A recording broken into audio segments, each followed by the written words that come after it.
o seguinte, para ficar bom para todo mundo, aliás, não sei se vai ficar bom para todo mundo, para a gente tentar chegar num acordo aqui, eu vou pegar a aula 2 e eu vou falar aqui dos slides da aula 2. Só que eu não vou falar com detalhes que era para eu me falar. Por quê? Porque essa aula já foi postada. Então, o que eu vou fazer? Eu vou só revisar por cima, rápido.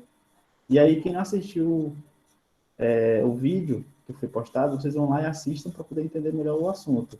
Então, eu vou passar rápido aqui só para vocês, pelo menos, já terem a noção para poder ver se eu consigo chegar na aula 3 e ver se eu consigo chegar na aula 4 no final. Tudo hoje rápido. Beleza?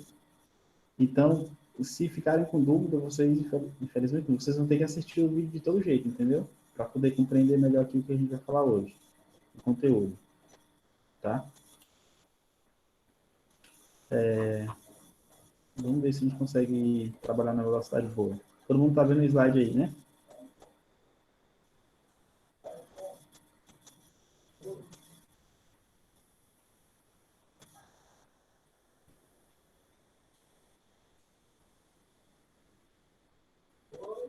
Todo mundo enxergando?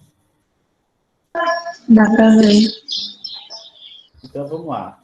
Vamos falar rápido aqui, ó. Seguinte, na primeira aula sobre termoquímica, a gente falou sobre processos, que a termoquímica estuda os calores absorvidos e emitidos de um processo químico, ou de um processo químico, ou de uma reação química, como queira, tá?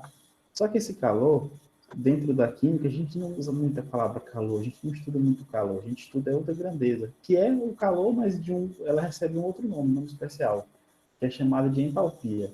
Então, a entalpia continua sendo uma energia, continua sendo calor de um sistema químico, só que ela recebe esse nome de entalpia. Então, a partir de agora, toda vez que a gente falar de processo químico, falarmos de energia de um processo químico, de calor de um processo químico, a gente vai estar sempre tratando desse calor, dessa energia, como sendo a entalpia. Beleza? A gente não vai mais falar em calor, a gente vai estar falando agora somente de entalpia, beleza? Então, a entalpia é o conteúdo global de energia de um sistema, beleza? Você tem um sistema, ou seja, uma molécula, ela reagindo lá com outra. Então, o saldo energético dessas reações, ou dessa molécula reagindo com outra, vai ser um determinado valor de entalpia. Então, a entalpia é como se fosse a energia que essa molécula tem, beleza? O que esse átomo tem, se a gente estiver trabalhando com átomo. Certo? Então, a partir de agora, o calor ou a energia de um sistema ou de uma reação química, a gente vai trabalhar, ou vai chamar agora de entalpia. Tá? Outra coisa, dentro da termoquímica, a gente não trabalha só com a gente não trabalha precisamente com a entalpia, a gente trabalha com a variação de entalpia, tá? Então, a variação de entalpia, ela, de um sistema, ela informa a quantidade de calor que é trocado por esse sistema, a pressão constante. E o sinal do ΔH, né, variação de entalpia, ΔH, informa se o processo é exotérmico ou endotérmico. Né? Todo mundo lembra que é exotérmico, né? Um processo que libera calor. E o processo endotérmico é um processo que absorve calor. Então, quando a gente trabalha com entalpia, toda vez que eu tiver um ΔH menor do que zero, vai ser um processo exotérmico. E toda vez que eu tiver um ΔH maior do que zero, vai ser um processo endotérmico. Esse é o conceito, beleza? Então, a gente vai trabalhar agora com entalpia, certo? Não vamos trabalhar mais chamando as coisas a energia de calor, vamos trabalhar com a energia de entalpia e vamos trabalhar precisamente com a variação da entalpia, beleza? Por que a gente trabalha com a variação da entalpia e não com a entalpia? Porque a gente trabalha a variação, porque geralmente a gente está nos processos químicos, a gente está estudando transformações, né? Transformações de uma molécula em outra, ou as moléculas se combinando e transformando-se em outra. Então, para a gente, o que é mais interessante não é o valor absoluto da entalpia, e sim a variação da entalpia para esse processo, para essa transformação. Beleza? Então, por isso que a gente estuda a variação de entalpia. Tá? A variação de entalpia, ela também pode ser definida como o calor resultante da diferença dos conteúdos energéticos antes e depois da reação, que é justamente o que eu acabei de falar. A gente estuda a variação da entalpia, a variação da entalpia é justamente isso, é a diferença ou a subtração do conteúdo energético antes e depois da reação, beleza? Essa diferença de energia é uma variação de entalpia. Outra coisa, todo mundo sabe que variação é o quê? É valor final menos valor inicial, né? Lá da física, quando a gente estuda delta S, delta T, né? Variação de tempo, variação de espaço, é sempre o valor final menos o valor inicial. Então, para entalpia, para entalpia não muda. O ΔH vai ser sempre quem? A entalpia final menos a entalpia inicial. Beleza? De um processo. Certo? Então, essa equação aqui, essa última aqui, é muito importante para a gente vai utilizar bastante. Certo? O que é variação de entalpia? É a diferença dos conteúdos energéticos antes e depois da reação. Ou pode ser também a variação da entalpia, é a entalpia final menos a entalpia inicial. Tá? Então é o seguinte, ó. Aqui a gente tem dois exemplos, beleza? Temos dois exemplos, ó. Utilizando a mesma expressão que eu acabei de usar. Ó. Variação de entalpia é igual a H final menos H inicial, né? Entalpia final menos entalpia inicial, né? Quando essa diferença aqui for menor do que zero, quando que ela vai ser menor do que zero? Quando, deixa eu ver aqui, quando essa entalpia aqui for menor do que zero, a gente vai ter o quê? O processo exotérmico, ou seja, a energia sai do sistema, ou seja, a energia é liberada, certo? O sistema libera essa energia, tá? Deixa eu ver aqui outra coisa que eu tenho que falar para vocês.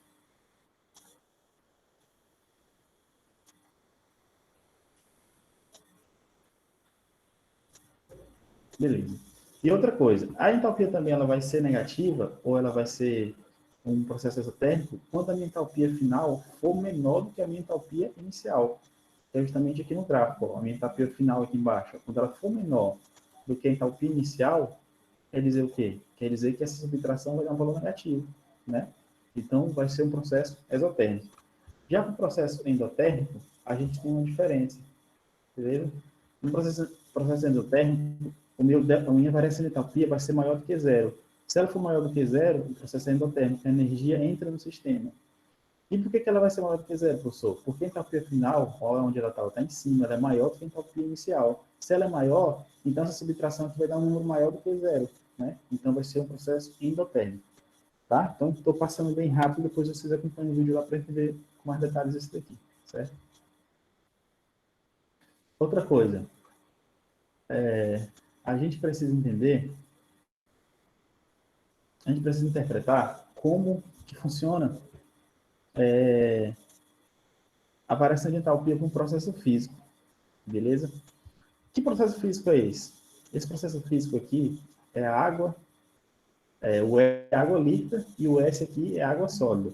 Esse processo aqui é a transformação da água líquida para água sólida, tá? Você tem aqui o meu, ó, gás, líquido e sólido. Então, estou estudando essa passagem aqui, ó, da água líquida para água sólida.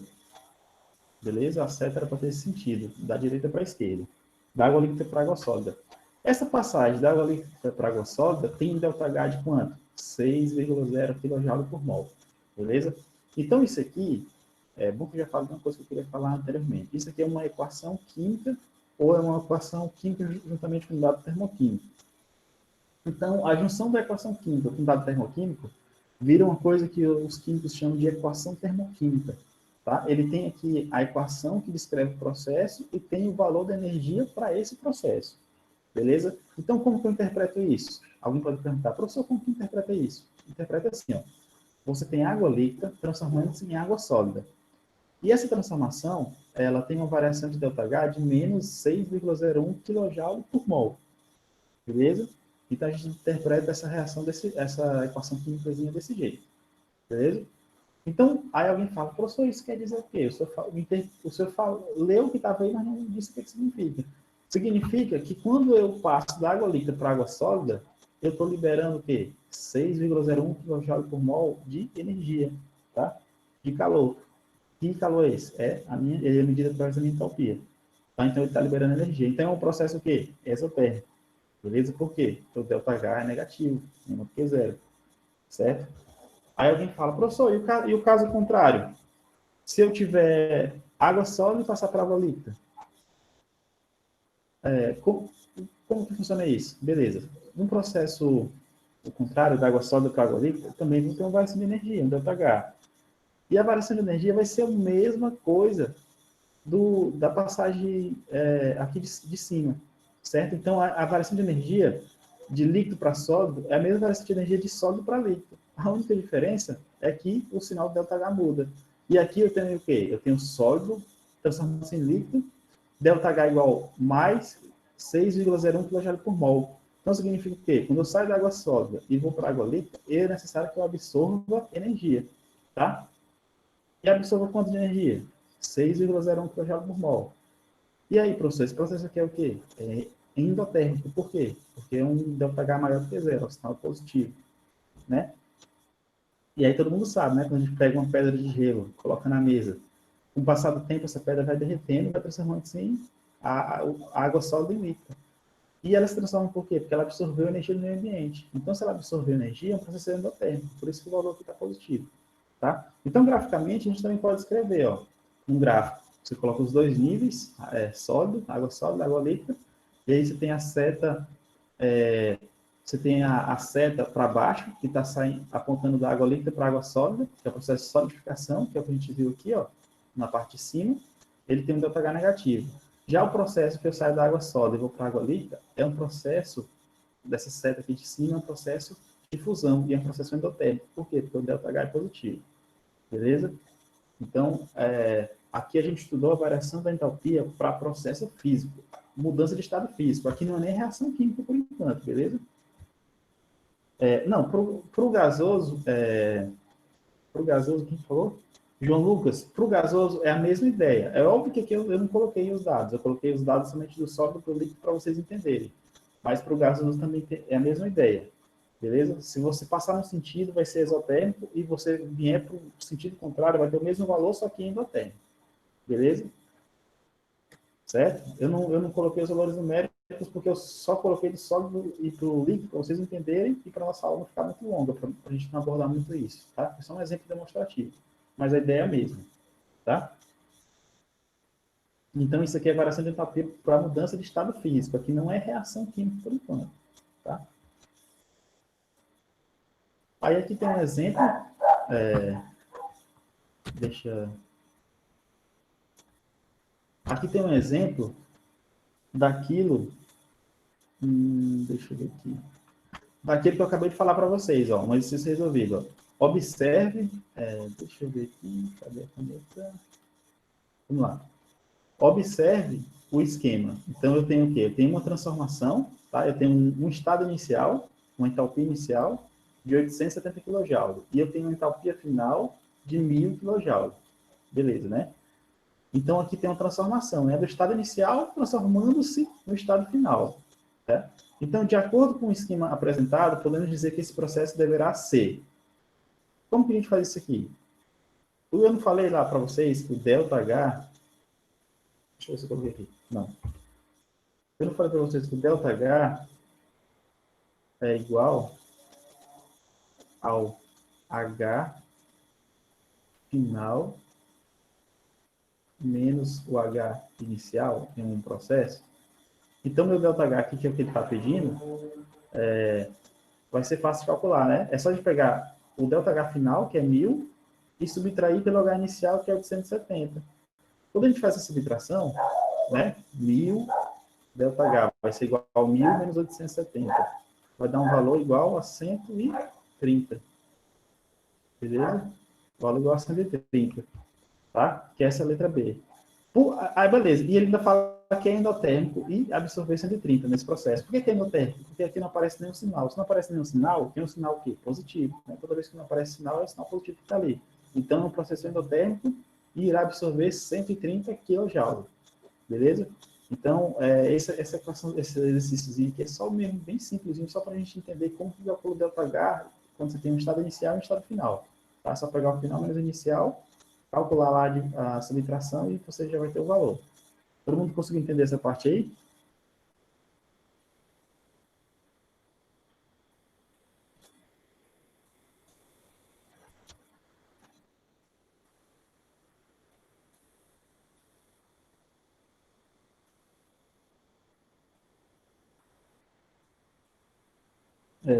Conseguiu entender, Júlio César, Lívia, Maria Cassandra, todo mundo?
Não, eu tô calado, pessoal. É porque eu tô tentando montar aqui um esquema pra gente fazer essa questão aqui, mas não deu muito certo, não, porque a letra ficou muito feia.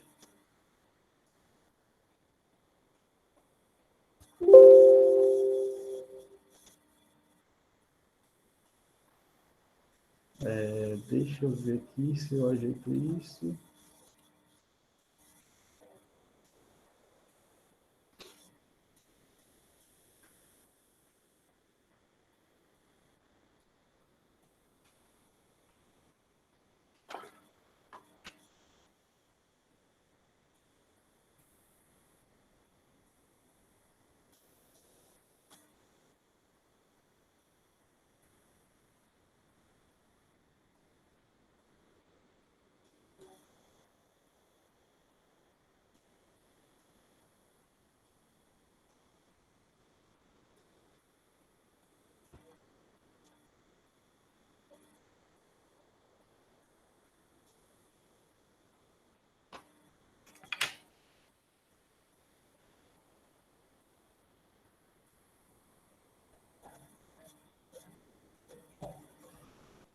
Pessoal, essa questão aqui, estava tentando montar um esquema aqui para a gente tentar resolver ela, mas eu prefiro eu mesmo comentar, mais fácil.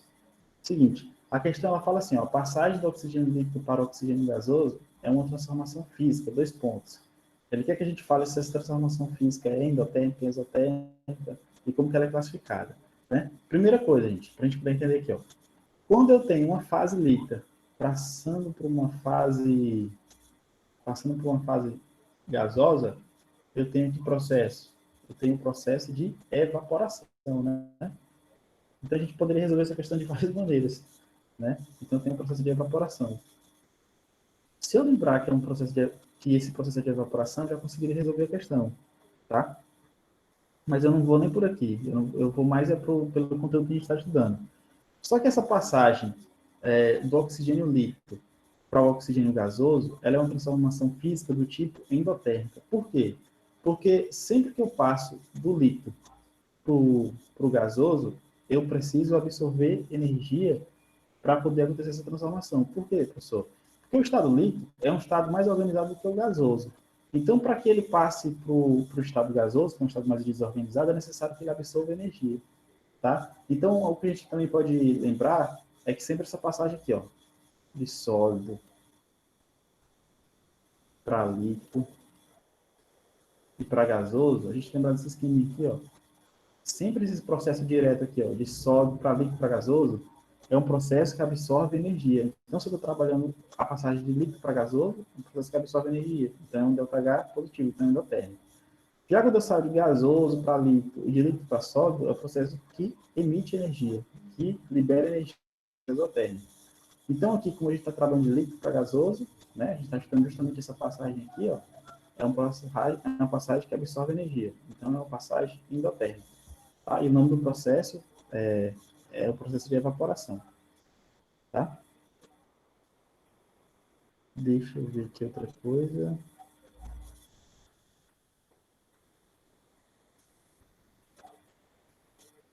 Ah, beleza. Então, agora, a gente vai sair lá das transformações físicas e vamos agora para as transformações químicas, que é o que a gente quer estudar. A gente não quer estudar transformação física, a gente quer estudar transformação química, beleza? Só que a gente estudou transformação física para a gente ter uma ideia inicial, uma ideia introdutória, beleza? Eu já não vou colocar aqui um monte de equação química para a gente interpretar. Melhor a gente ir numa equaçãozinha física ali, de uma transformação física, que é bem mais simples de interpretar, para depois passar para as mais difíceis, tá? Então a gente sempre usa essa parte, de aprender alguma coisa mais fácil, para depois pular para mais difícil. A gente não chega logo na mais difícil e tenta aprender, não. Pelo menos é assim que eu enxergo as coisas, beleza? Então vamos lá. Variações de entalpia em reações, tá? Em reações químicas. Primeira coisa que a gente vai estudar vão ser somente as reações isotérmicas por enquanto. Beleza?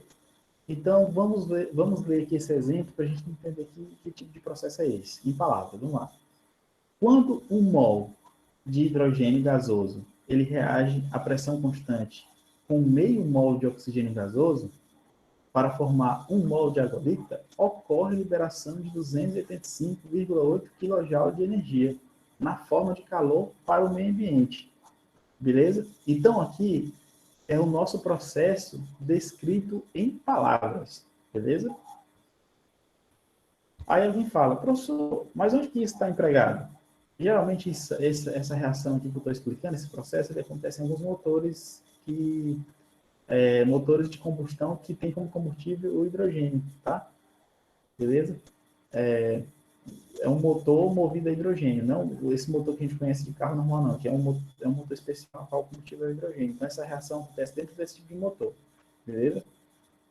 Então, que eu já mostrei, eu já li o processo, a gente descreveu o processo em palavras, mostrou onde que acontece o processo, que são em motores baseados em hidrogênio como combustível, tá? E agora, qual vai ser o próximo passo para quando a gente está estudando isso aqui? Vai ser mostrar a equação química, ou a equação termoquímica, que é essa, tá? Então, essa equação aqui, ó, primeira coisa, eu descrevi o sistema em palavras, eu descrevi o processo em palavras. Agora eu vou descrever o processo em equação.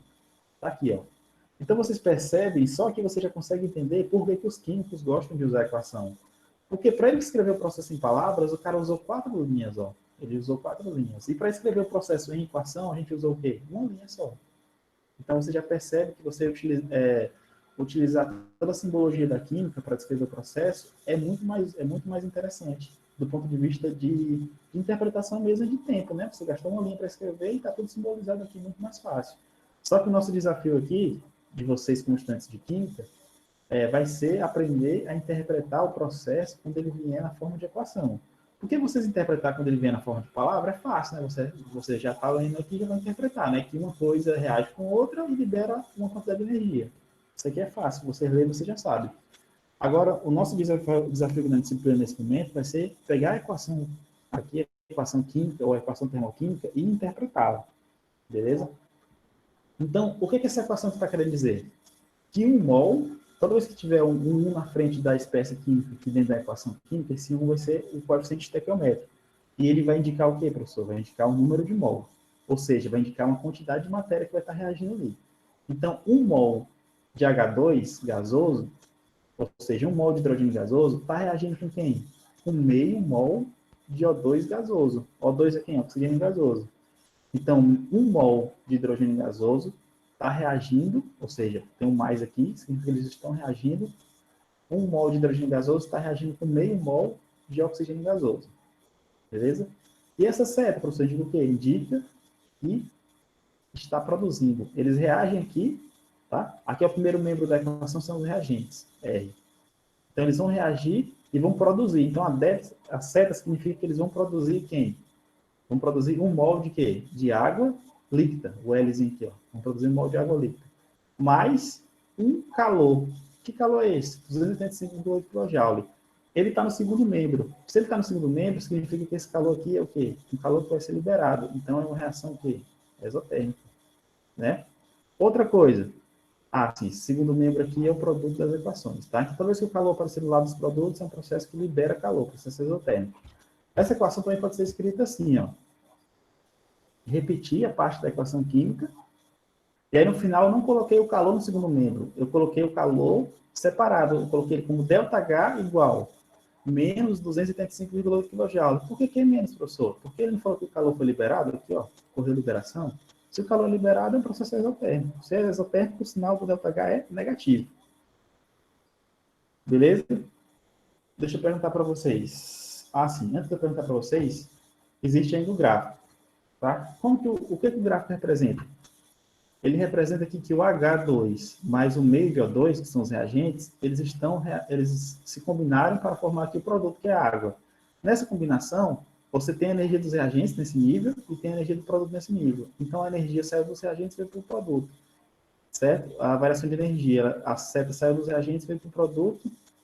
E como é que fala? O sentido aqui da seta, saindo dos reagentes e vindo para o produto, está me indicando que essa reação é exotérmica, ou seja, o ΔH é negativo. Beleza? Tem uma energia dos reagentes maiores que a energia do produto, tá? Então, o ΔH aqui é negativo, certo? Então, para um processo termoquímico, a gente tem o quê? Um processo químico de modo geral. A gente tem a descrição dele em palavras, a gente tem a descrição dele em equação e a gente tem a descrição dele em gráfico. Os três estão dizendo a mesma coisa, então é necessário que a gente saiba interpretar das três maneiras possíveis.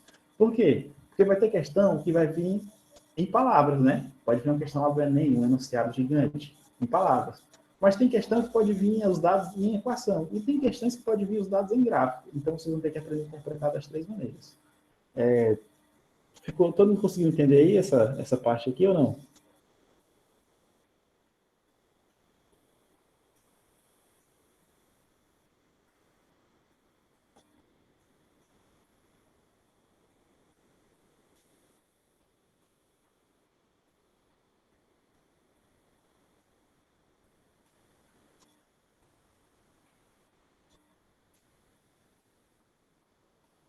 Beleza. E aí, o que acontece? A gente agora vamos estudar um processo similar, só que agora vai ser um processo endotérmico. Beleza? Vamos estudar um processo endotérmico. Que processo é esse, professor? Vou falar ele agora. O processo é o seguinte: quando um mol de óxido de mercúrio 2 sólido se decompõe a pressão constante, em um mol de mercúrio líquido e meio mol de oxigênio gasoso, ocorre a absorção de 90,7 kJ de energia na forma de calor para o meio ambiente. Então, ele está querendo dizer o quê? Que eu tenho um mol de óxido de mercúrio, ele irá se decompor em moléculas menores. Que moléculas menores são essas? Vai ser um mol de mercúrio líquido e meio mol de oxigênio gasoso. Beleza? E para essa decomposição acontecer, esse sistema vai ter que fazer o quê? Vai ter que absorver energia. Beleza? Então, esse aqui é o nosso sisteminha. Tá? Essa figura aqui é justamente esse processo. Você tem aqui o óxido de mercúrio dentro desse meu vidrinho aqui, tá? Que é um vidro, ó. É uma vidraria, tá?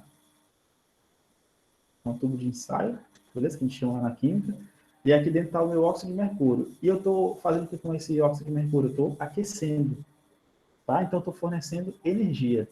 Quando esse óxido de mercúrio aqui desse meu fogo aqui, quando ele absorver energia, o que vai acontecer com ele? Ele vai se decompor e vai formar moléculas menores. Beleza? Você percebe que tem umas bolhas aqui, ó, nessa parte do tubo de ensaio. Essas bolhas aqui são, na verdade, o oxigênio gasoso que já está sendo liberado, está sendo formado. Beleza? Então, é isso que a gente vai estudar agora. Outra coisa, o óxido de mercúrio, ele é sólido. E aí, quando você decompõe, ele vai formar um líquido. Que líquido é isso? Vai ser o mercúrio líquido. Ele vai formar o mercúrio líquido, vai formar as bolinhas aqui, que são moléculas de gás de oxigênio. Então, aqui eu estou somente mostrando para vocês o processo que foi descrito aqui em palavras, tá? E aí a gente vai para outra parte. Que parte é essa? É mostrar esse processo sob forma de equação química ou equação termoquímica, tá? Então, como que isso funciona? Primeira coisa, eu estou mostrando a mesma coisa, né? Eu estou mostrando o 1 é o quê? O 1 é esse mesmo 1 mol aqui, ó, beleza? Então, é esse 1 aqui. 1 mol de óxido de mercúrio 2. Então, o óxido de mercúrio 2 está aqui, ó. O óxido de mercúrio 2, ele está o quê? Sólido. Aí, mais 90,7. O 90,7 apareceu no primeiro membro da equação, que é o lado dos reagentes. Quando ele aparece no primeiro membro da equação, significa que esse calor foi o quê? Absorvido. que é justamente aqui, ó, ocorre a absorção. Então, ele tem que aparecer no primeiro membro, calor absorvido. Então, já sei que o processo é o quê? Endotérmico. Por quê? Porque absorveu calor. Então, quando o óxido de mercúrio absorve 90,7 kJ de energia, ele vai fazer o quê? Ele vai produzir. Vai produzir o quê? 1 mol de mercúrio líquido mais meio mol de oxigênio o quê? Gasoso. Beleza? Então, essa equação termoquímica aqui conseguiu me descrever o processo que eu falei em palavras lá inicialmente. E aí alguém fala, professor, e qual outro modo de representar? É assim. A gente tirar o calor aqui do primeiro membro e colocar ele separado lá com o sinal do ΔH.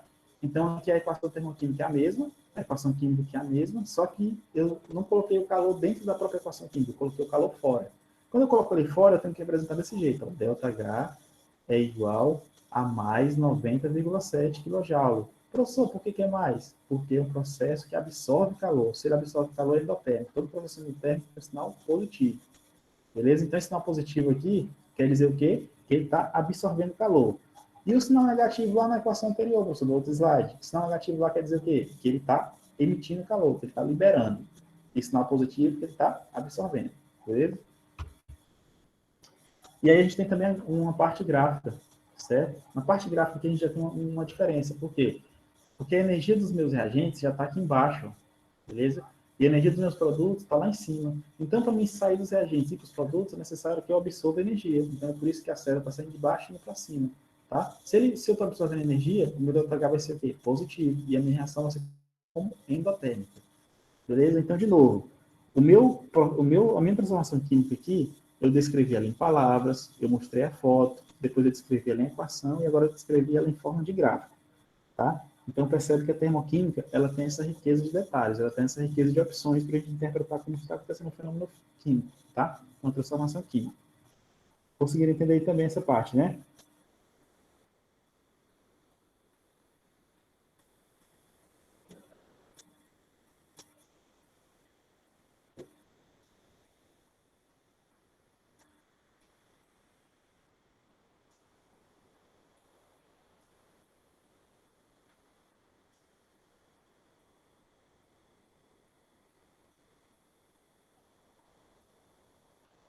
Beleza, então tem essa reaçãozinha aqui rápido para a gente poder entender. Essa reaçãozinha rápida não tem esse exercício resolvido aqui rapidão para a gente tentar entender rápido, para a gente passar para o outro conteúdo. De acordo com tudo que a gente falou hoje, beleza? Então vamos lá, dadas as seguintes equações. Eu não vou perder muito tempo aqui, depois vocês realizem com calma aí, certo? Então ele deu um monte de equação química aqui, ó. Equação, deu ΔH, um monte, né? E ele fala assim, ó, considere as seguintes proposições em relação às equações, tá? Então a gente vai ler as equações e vai tentar interpretar, né? Só que o que foi que ele fez? Ele pegou as equações e colocou umas preposições, tá? Umas afirmações aqui, e no final ele vai perguntar quais afirmativas são verdadeiras, tá? Então vamos lá, rápido. Primeira preposição, ele fala que as reações A e B são endotérmicas. Ó, reação A, sinal negativo. Reação B, sinal negativo. Então as reações A e B são endotérmicas? Não, falso. A reação A e B não é endotérmica. A reação A e B é exotérmica. Por quê? Porque tem um sinal negativo aqui. Beleza? Então, todas as alternativas que tiverem o item 1 estão erradas. Então, essa aqui está errada e essa aqui está errada. Beleza? Se eu tiver falado rápido, vocês me avisem aí. Beleza? Então, vamos lá. As reações A e B são exotérmicas? E aí, pessoal? As reações A e B são exotérmicas? São. Por quê?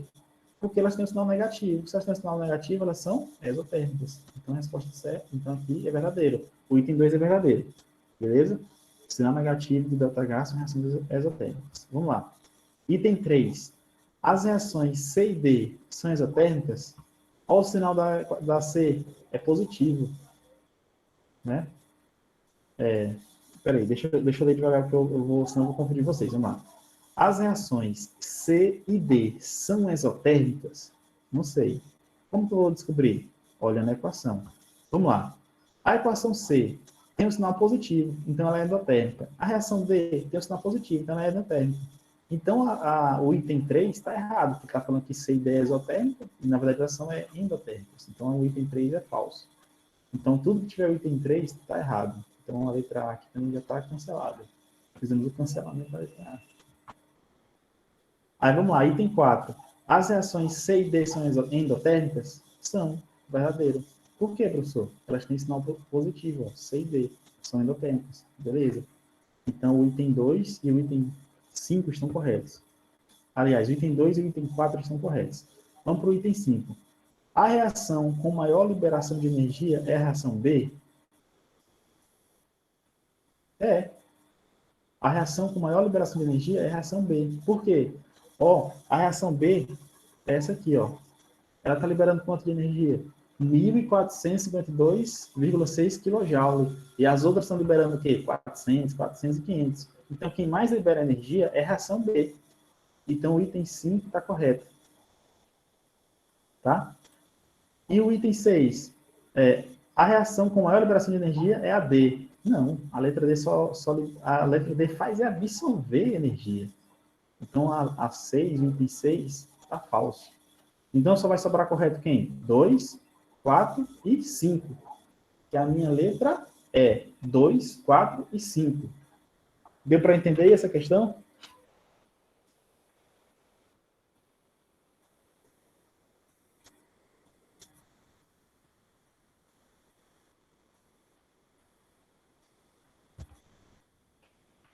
Tá, beleza.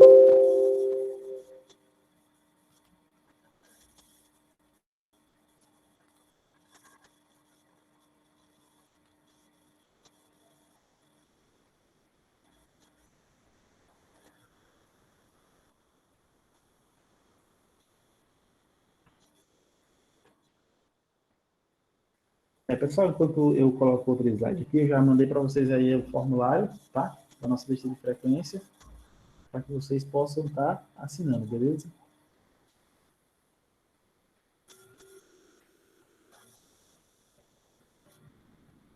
Para que vocês possam estar preenchendo, né?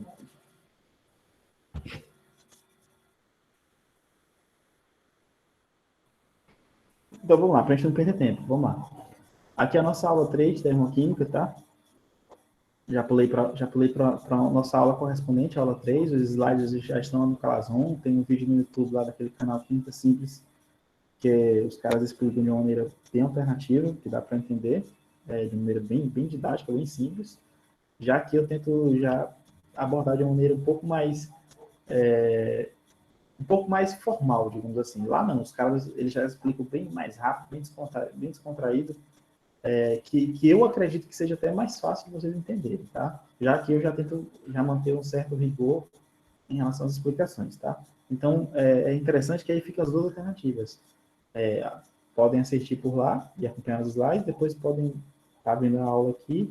São duas explicações da mesma coisa, só que de maneiras diferentes, tá?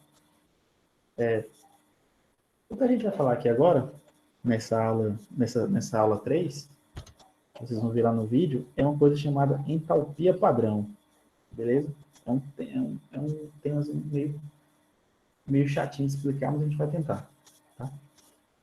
Por que a gente fala de entalpia padrão? Esse negócio de entalpia padrão é uma questão de padronização, né? O próprio nome fala, padrão é uma padronização da entalpia, tá? Como que vai acontecer essa padronização? A gente vai medir as entalpias das moléculas a partir de outras moléculas. Mas essas outras moléculas que eu vou medir a entalpia a partir delas, elas vão ser atribuídas uma entalpia igual a zero. E a partir da entalpia zero dessas moléculas que eu iria atribuir, que eu iria padronizar, aí eu vou medir as outras. Isso aqui funciona mais ou menos como a gente mede a altitude, né? A gente mede a altitude de uma cidade, sempre comparando ela com uma cidade a nível do mar, né? A cidade a nível do mar, ela tem o quê? Altitude zero. E aí, quando você compara São Paulo e Rio de Janeiro, por exemplo, São Paulo a gente sabe, né? Ou Rio de Janeiro a gente sabe, tem praia, tá ao nível do mar, altitude zero. Já São Paulo, não, a gente tem uma altitude de 750 metros. Só que essa minha altitude de São Paulo, 750 metros, ela é medida em relação ao quê? Em relação ao nível do mar, que lá eu atribuí a altitude zero, beleza? Então, na termoquímica, a gente vai atribuir algumas moléculas uma entalpia padrão zero, e a partir dela é que eu vou medir as outras. Por exemplo, você tem um prédio, né? Você tem um prédio lá no térreo, é o quê? É o andar zero. E quando você sobe, você tem o primeiro andar. Sobe mais um pouco, segundo andar. Sobe mais um pouco, terceiro andar. Quando você desce, aqui para a parte subterrânea, você tem o primeiro andar, né, no subsolo, segundo andar no subsolo, terceiro andar. Então, você percebe que esse -1, -2, -3 e 1, 2, 3 é tudo em relação ao quê? Ao térreo, que é o zero, que é a minha referência, que é o meu padrão. Então, na termoquímica é do mesmo jeito. Vai ter moléculas que serão atribuídas a entalpia zero, e a partir dessas moléculas de entalpia zero, eu vou medir as outras entalpias em relação a essas que têm entalpia zero. Deu para entender mais ou menos aí o que eu quis dizer ou não?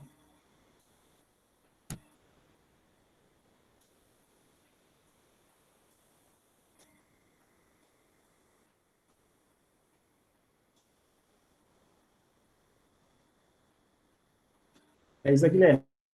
Ó, sempre que você... Eu não vou nem olhar essa figura do prédio, vou deixar só a da altitude. Por exemplo, o Rio de Janeiro, ele está a nível do mar, né? Se ele está a nível do mar, ele tem altitude zero, porque geralmente a gente fala que cidade a nível do mar, elas têm altitude zero.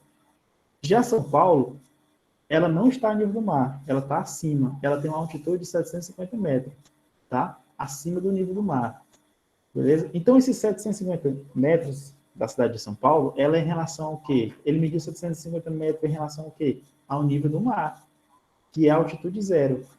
Então, para as moléculas para a termoquímica, a gente usa uma coisa parecida. Vai ter um conjunto de moléculas, que vocês vão ver já já, que a gente atribuiu a elas a entalpia zero. E aí as outras moléculas que possuem entalpia, eu vou medir em relação a essas moléculas que têm entalpia zero. Beleza? Porque é o seguinte, para medir a altitude de São Paulo, de 750 metros, eu tenho que medir isso em relação a alguma coisa, em relação a um padrão, ou seja, um padrão que irá começar. Eu tenho que medir 750 metros em relação a algum zero. Que zero é esse? O zero vai ser o nível do mar, onde eu vou ter altitude zero. Beleza? Então quer dizer o quê? Que eu preciso de um padrão, de uma coisa que esteja medindo zero para poder medir as outras em relação a ela, entendeu?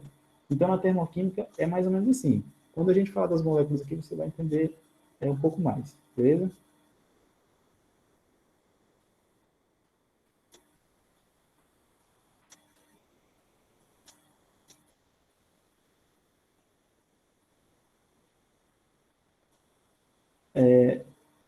A Laís falou, ele quer dizer que todas as substâncias simples na equação química têm ΔH zero. Mais ou menos, né, Laís? Nem toda substância simples na equação química tem ΔH igual a zero. Mas eu ainda vou chegar nisso aqui.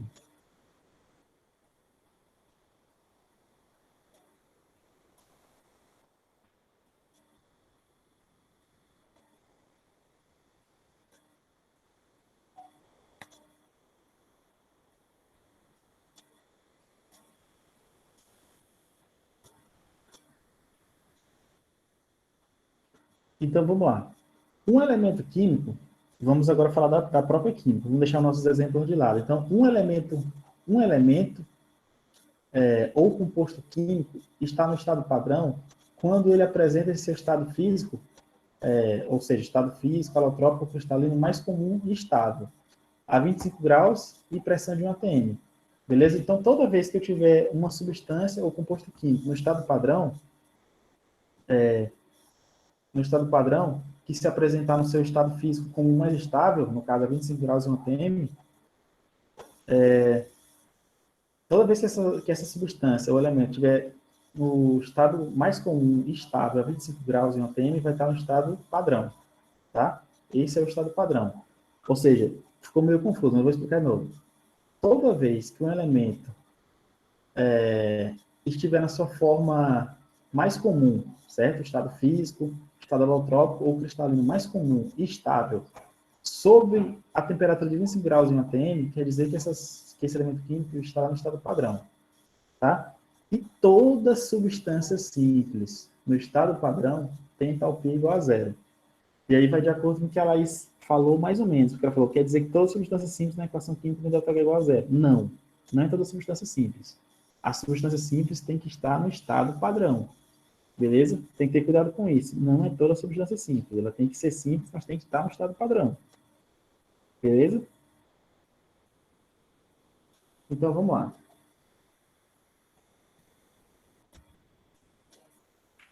Então vamos lá. Para a gente comparar, vocês vão entender aqui agora. Por exemplo, na natureza existe o grafite, né, que a gente conhece, o grafite e o diamante.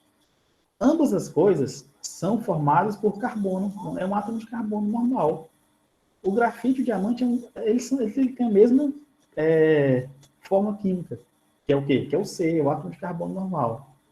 Só que o grafite, ele a 25 graus em 1 atm, ele é o estado padrão. Então, ele é o meu o quê? Meu nível 0.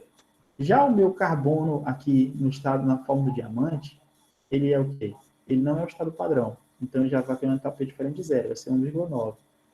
Então, toda vez... Aí alguém pergunta, professor, por que o grafite é o estado padrão e ele tem entalpia 0? Porque ele é a forma mais comum e estável. Ou vocês, na natureza, encontram um assim no meio da rua, grafite ou diamante? Então, a forma mais comum vai ser sempre o meu estado padrão. Ou seja, a forma mais comum e estável. Beleza? Agora, se no meio da rua, na natureza, encontrasse mais diamantes, então seria o quê? O diamante seria o meu estado padrão. Só que a gente encontra mais na natureza o quê? É o grafite do que o diamante, né? Beleza? Aí alguém fala, professor, você falou que o carbono e o grafite são a mesma coisa, tem o mesmo são formados pelo mesmo elemento, mas o que muda? Muda a distribuição, a forma estrutural, tá? O diamante é uma estrutura super organizada, bastante rígida, já o grafite é uma estrutura, na verdade o grafite é uma estrutura quebradiça, né? Então você tem uma diferença, o diamante é rígido, o grafite é uma estrutura bastante quebradiça, então a diferença deles aqui é na organização estrutural dos átomos de carbono, beleza? E essas duas fórmulas aqui recebem um nome especial, que são formas alotrópicas do carbono, ou seja, são o mesmo elemento químico, só que apresentam formas, organização estrutural diferentes. Tá? Então, só lembrando, toda vez que eu tiver uma substância simples, ela no estado padrão, ela terá entalpia igual a 0. Mas o que é o estado padrão? É quando ela se apresentar no estado físico mais comum e ela for estável a 25 graus em atm. Beleza? Ah, não, esse 1.9, Gleice Vitória, significa entalpia. Ó, vou até circular. Ó. Esse 1.9 significa entalpia, em quilojoule. Beleza? Então, o meu carbono do grafite ele tem entalpia 0. E o diamante, ele vai ter 1,9, tá? Em relação ao meu 0, tá? E o meu 0 vai ser quem? Vai ser o carbono grafite. E 1,9 vai ser a entalpia do carbono diamante. Beleza?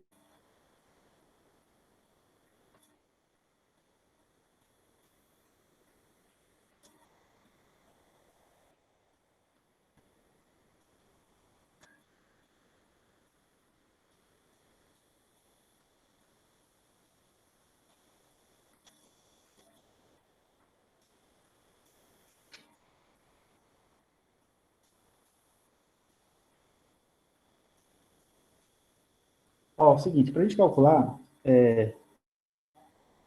então o diamante nunca vai ser o padrão. O diamante nunca vai ser o estado padrão. Ele nunca vai ser 0. A Cleice Vitória perguntou como calcula.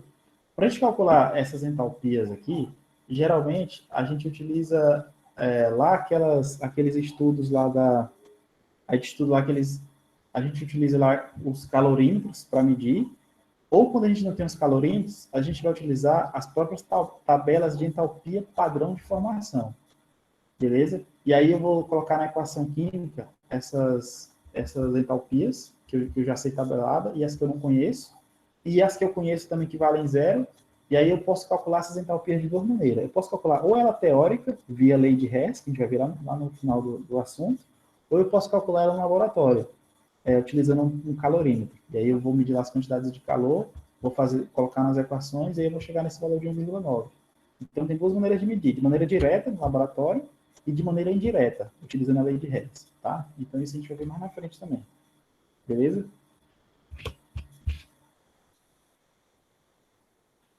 Agora vamos para o oxigênio, pessoal.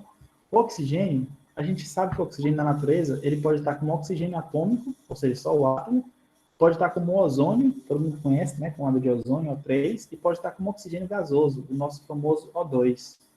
Quem que é o mais estável na natureza? O mais comum na natureza é quem? É o oxigênio. E o oxigênio, que é o mais comum, ele a 25 graus em um atm, ou seja, no estado padrão, ele vai ter o quê? Uma entalpia E aí os outros oxigênios, como o ozônio e o oxigênio atômico, vão ter entalpia diferente de zero, tá? Então percebe que aqui o meu oxigênio, que é o mais simples e o mais comum, ele vai ser atribuído a ele uma entalpia zero. Beleza? Alguém fala, professor, então quer dizer que os caras mediram e deu entalpia zero? Dizer que a gente fez foi atribuir essa entalpia igual a zero e mediu todo o resto em relação a essa entalpia igual a zero. Beleza? É igual a gente falou lá da altitude. Uma cidade que está na praia, a nível do mar, a gente atribuiu ela como tendo altitude zero. Mas se a gente, não quer dizer estritamente que ela tem altitude zero. Ela quer dizer que a gente fez uma atribuição para ela partir do zero. Ela sendo tipo o zero da minha régua, entendeu? É mais ou menos assim que a gente faz. Certo? E aqui tem outros exemplos, ó. De novo, ó. Tem um exemplo da grafita, que é o grafite, né? Do diamante que a gente viu. Tem um exemplo do fósforo branco e fósforo vermelho. Fósforo vermelho é o zero, por quê? Porque está no estado padrão, tá? Então, fósforo vermelho é o zero. Fósforo branco é o 4,2 kJ, então esta temperatura não é estável. E tem também o enxofre rômbico e o enxofre monoclínico. O enxofre rômbico é o nosso enxofre zero, tá? Porque está no estado padrão, beleza? Então, é importante a gente entender um pouco disso.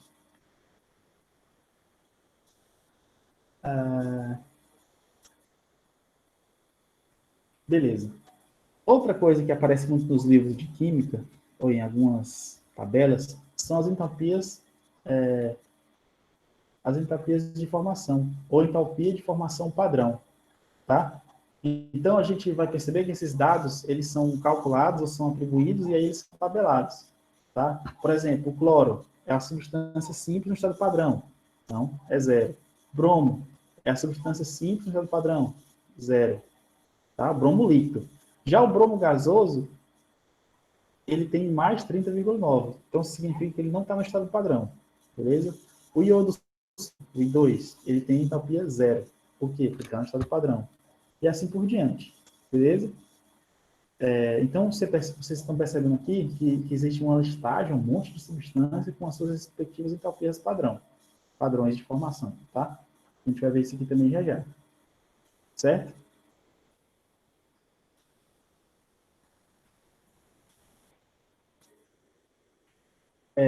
O conteúdo que a gente vai estudar aqui agora, já que saímos lá da entalpia do estado padrão, entalpia padrão, vai ser, o que a gente vai estudar agora vai ser entalpia de formação, tá? O que é entalpia de formação? Entalpia de formação, ou calor padrão de formação de uma substância, é a variação de entalpia verificada na formação de um mol da substância a partir das substâncias simples correspondentes, estando todas no estado padrão, tá? Aí alguém fala, professor, se eu leio aí isso aí, eu não entendi foi nada. Mas você vai entender agora quando eu mostrar a equação, tá? Quando eu mostrar a equação, você vai entender, porque é o seguinte, toda vez que eu tiver substâncias simples, ó, simples, simples, simples, elas se combinando para formar uma substância composta, e eu vou ter um ΔH atribuído para essa transformação, esse meu ΔH vai ser chamado ΔH padrão de formação, beleza? Por que é o ΔH padrão de formação? Porque ele é a variação da entalpia quando eu tenho a formação de um mol. Ó, formou aqui um mol de uma substância. A partir de quê? De substâncias simples, ó, substâncias simples no seu estado padrão. Beleza? Então, toda vez que eu tiver substância simples no seu estado padrão, formando um mol de uma outra substância, a minha variação de entalpia para essa reação química aqui vai ser uma variação de entalpia chamada variação de entalpia ou entalpia padrão de formação. Esse está percebendo que tem um ΔH e um zero aqui em cima? Toda vez que tiver esse zero aqui, significa que eu estou trabalhando com entalpia no estado padrão. E esse F quer dizer formação. Então, serão aqui entalpias padrões de formação. Beleza? Entalpia padrão de formação ou calor de formação. Beleza? De novo, ó, aqui embaixo, eu tenho um grafite reagindo com hidrogênio gasoso com oxigênio gasoso. Todas as substâncias simples no estado padrão. Quando elas reagem, elas vão formar um mol de C2H5OH. Como formou um mol de uma substância posta aqui nos produtos, então o meu ΔH aqui vai ser o ΔH padrão de formação. Beleza? Então é isso. O ΔH padrão de formação é toda vez que eu tiver substâncias simples aqui, formando um mol de uma substância composta. Tá? Substância simples no estado padrão formando um molde de substância composta. Então, ΔH para essa variação total será um ΔH padrão de formação. Tá? Deixa eu ver aqui. Beleza. E agora tem as pegadinhas, tá? Que são muito importantes para a gente poder não cair a respeito da entalpia padrão de formação. Primeira pegadinha. Ó, vamos lá. Se eu tiver um ΔH dessa reação aqui, eu vou ter um ΔH de uma... Vai ser um ΔH padrão de reação? De ΔH padrão de formação, sim ou não?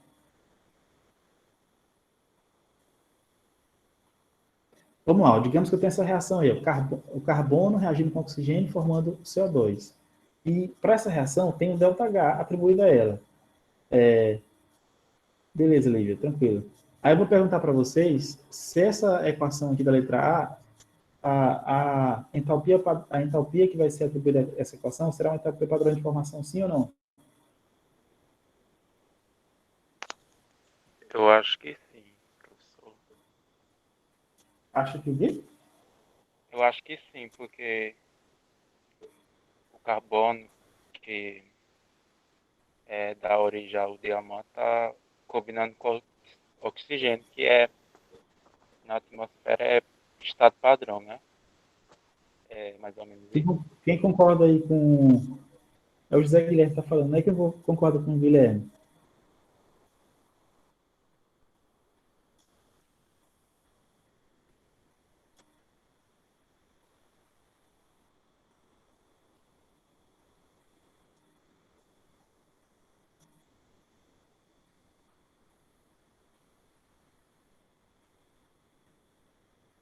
Pessoal, aqui é o seguinte, aqui é não.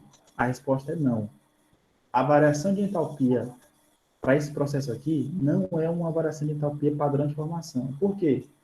Porque o meu carbono, ele no estado padrão, não é o diamante, é o carbono grafite. E aqui está é diamante, ó. Ó, vamos voltar lá, ó. Ó, ó ali, ó. Quem tem o estado zero é o carbono grafite, não o diamante. Então, a parte do oxigênio que vocês falaram está correta, é o oxigênio sim, mas a parte do diamante, não é o diamante. Então, o ΔH para essa reação não é uma entalpia padrão de formação. Deu para entender agora?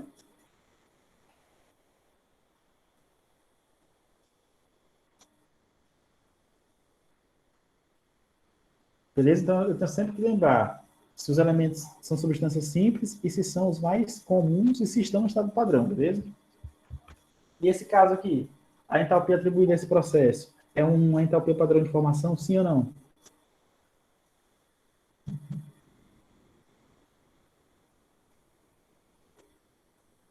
Por que que é não?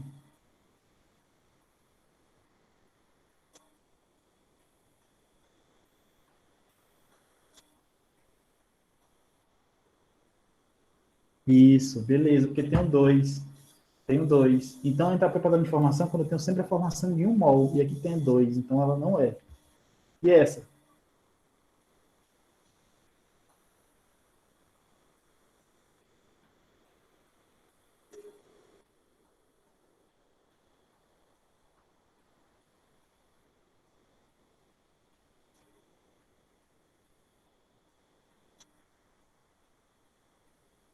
E a letra C? A entalpia atribuída a esse processo, a entalpia padrão de formação, sim ou não?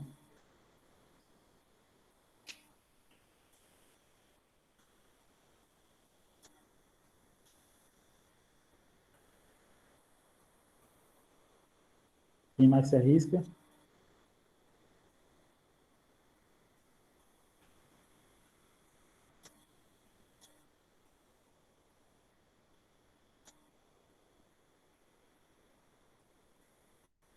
Ó, esse caso aqui, pessoal, a letra C é não. Por que que é não? Porque eu falei que são substâncias simples formando substâncias mais compostas, formando um molde de substância composta. Mas aqui não tem substância simples. Eu tenho um óxido de cálcio, que é a combinação de oxigênio e cálcio, e eu tenho o CO2, que é a combinação de oxigênio e carbono.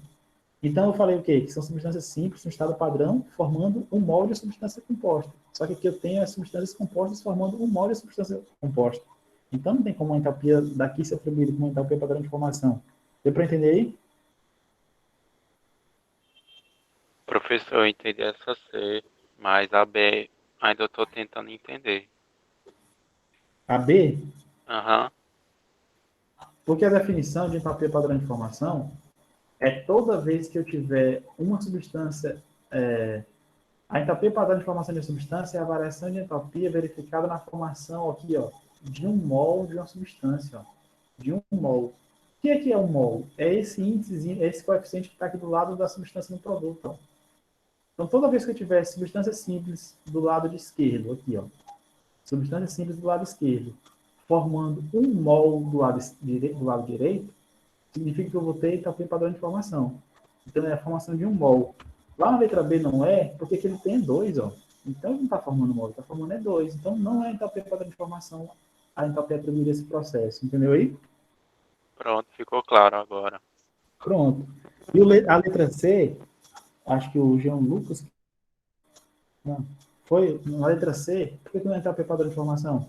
Porque eu falei que entalpia padrão de formação é quando eu tenho substância simples formando um mol de substância composta. Mas aqui na letra C, eu não tenho substância simples, eu tenho o óxido de cálcio, que é uma substância composta, e tenho o CO2, que é uma substância composta.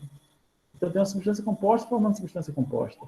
Então, isso aqui não é uma entalpia padrão de formação, tá?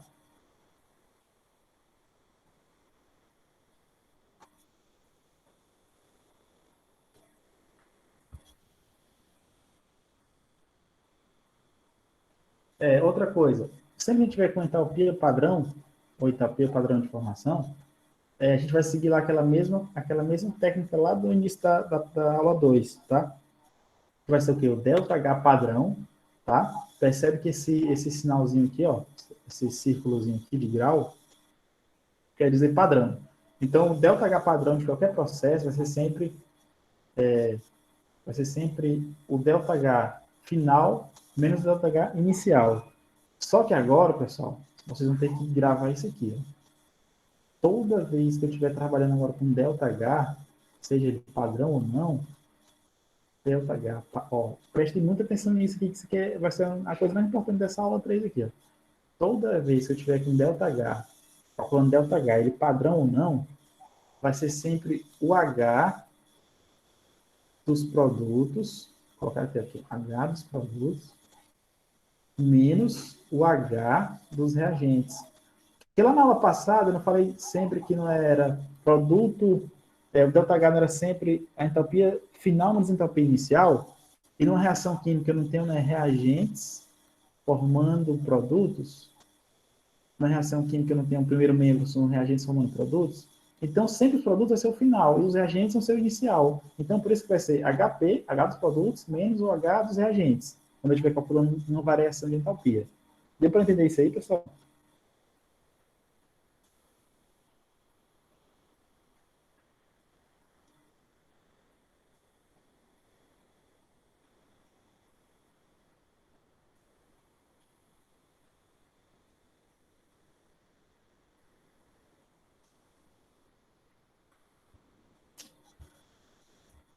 Beleza. Então, para a gente continuarmos aqui a nossa aula, aqui tem uma questãozinha que aplica justamente isso, tá? Ele tem as entalpias, ele tem entalpia padrão de formação de umas substâncias, e aí ele pede para a gente calcular a entalpia padrão para a reação, beleza?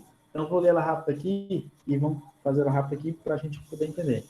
Vamos lá. É uma questão que caiu no vestibular da Universidade do Rio de Janeiro, fala assim, ó, os soldados da campanha aquecem suas refeições prontas contidas dentro de uma bolsa plástica com água. Dentro dessa bolsa existe o metal magnésio, que se combina com a água para formar o hidróxido de magnésio, conforme a equação. Então, ele descreveu o processo e colocou a equação aqui embaixo, né? Tem o magnésio reagindo com água, formando hidróxido de magnésio, mais hidrogênio gasoso. Ele fala, ele pergunta, ele fala assim, a variação de entalpia dessa reação em kJ por mol é a pergunta, né? E aí, o que foi que ele deu? Ele deu a entalpia padrão de formação da água, entalpia padrão de formação do hidróxido de magnésio, e pede para a gente calcular. E aí a gente vai usar aquilo que eu acabei de mencionar com vocês. Sempre que tiver uma equação química e eu tiver os valores tabelados de entalpia, para não calcular a entalpia padrão da reação, é só pegar a entalpia dos produtos e subtrair, é só pegar a entalpia dos produtos menos a entalpia dos reagentes, tá? Outra coisa que é interessante a gente contar, que mais para frente eu vou falar também, que as entalpias aqui elas são multiplicadas pelo fator N, ó, na fórmula aqui, ó, fator N. Esse fator N é o coeficiente estequiométrico, ou seja, é o número de mol que está envolvido, beleza? Então, se eu quiser calcular a entalpia dessa reação, com base em valores da entalpia padrão de formação, que são tabelados ou símbolos nas questões, o que eu faço? É só fazer a entalpia dos produtos menos a entalpia dos reagentes, tá? Então, como é que monta isso, professor? Alguém poderia perguntar, né? Para a gente montar, é assim, ó. Eu vou pegar o quê? Vou pegar... Quem está multiplicando aqui o primeiro produto? É 1. Então, vai ser 1 vezes a entalpia padrão do hidróxido de magnésio, mais 1 vezes a entalpia padrão de formação do hidrogênio, que também é um produto. Beleza? Deixa eu ver. Menos, agora vamos para os reagentes. 1 vezes a entalpia padrão de formação do magnésio. O que é 1? Porque tem um, quando não tem nada aqui na frente, tem 1. Mais 2 vezes a entalpia padrão da água. Por que é 2? Porque tem 2 aqui na frente da água. Beleza? E alguém fala, professor, por que é mais? Porque tem um somatório. Então, a entalpia de uma reação vai ser o somatório das entalpias dos produtos menos o somatório das entalpias dos reagentes. Tá? Então, somo tudo que é entalpia de produto, somo tudo que é entalpia de reagente e no final faço subtração. Produto menos reagente. Pronto, acabou a questão. Beleza? Então, nessa primeira parte aqui, o que eu fiz? Foi montar a parte simbólica, tá? Quem não entendeu, depois vai pegar o slide lá, vai no passo a passo que vai conseguir entender com certeza, porque eu estou falando aqui rápido porque o nosso tempo já está estourando. Beleza? Então, aqui, vocês vão ver lá no passo a passo como que funciona isso, mas é importante, na aula que eu já vou comentar, que para quando vocês estiverem estudando e não estiverem entendendo, que aqui é um somatório e esses números que aparecem na frente são os coeficientes estequiométricos. Quando não aparece nada na equação, significa que tem 1, beleza? De posse dessa parte que eu acabei de circular, eu acabei de marcar aqui com um retângulo, é só pegar os valores e substituir, que é a parte matemática. Quem tem entalpia padrão de formação do hidróxido de magnésio? Está aqui, ó. É menos 924,5. Então é só jogar lá na fórmula. E aí, quando você chegar na entalpia padrão do hidrogênio gasoso, a gente vai colocar o quê? 0. Entalpia padrão do magnésio sólido, a gente vai colocar o quê? 0. E aí alguém fala, professor, como é que eu sei que é 0? Primeira coisa, elas estão no estado padrão. Outra coisa, a equação não deu. Se a equação não deu os valores tabulados aqui, a gente vai... a questão já está dando uma dica para a gente que é 0. A questão só deu a entropia padrão de quem é diferente de 0. Se ele não deu a do magnésio nem deu a do hidrogênio, eu estou admitindo que eles são 0. E realmente eles são 0. Beleza? Agora tem a questão não, que eles colocam 0 também. Eles dão a própria entropia mesmo assim 0. Tá? E aí, quando você faz toda a matemática aqui, que vocês vão estudar depois aí sozinhos, vão refazer essa conta, você vai chegar num valor de ΔH igual a menos 352 por mol, que é a letra C. Beleza? Que é a letra C. Tá? Então, depois vocês revisem com calma essa questão aqui, que é aplicando justamente esse conceito que eu falei. Ó. Ele calcula a entalpia padrão de uma reação com base na entalpia padrão. Tá? Beleza? Pessoal, então a nossa aula de hoje foi isso, tá? Foram a aula 2 e a aula 3.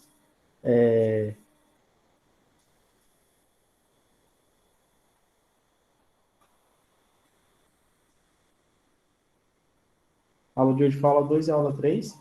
E aí o nosso conteúdo da aula 4, eu já vou deixar gravado para postar na segunda-feira. Ou vocês ainda estão com pique para assistir mais uns 20 minutos de aula e eu já finalizaria o conteúdo da aula 4. O que vocês acham?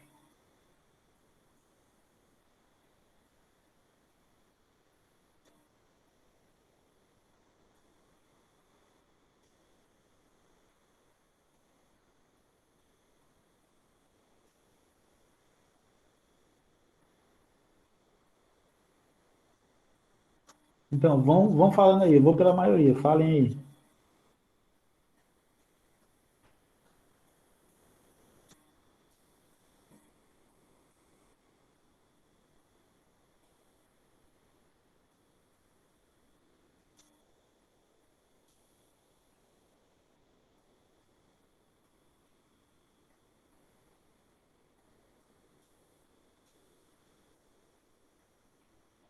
Ó, então, assim, para ficar o meio termo, daqui a pouco mais tarde eu vou postar essa aula, a gravação da aula de hoje, e aí eu posto o slide da aula 4. E aí, segunda, eu gravo um vídeo comentando sobre essa aula, explicando esse slide da aula 4.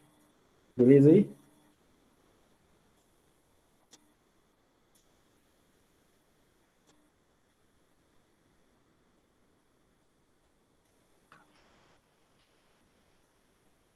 Então, pessoal, estou encerrando aqui a aula de hoje e aproveita o final de semana aí para descansar e para estudar também, para pôr os conteúdos em dia, quem não assistiu os vídeos, beleza? E até a próxima. Valeu.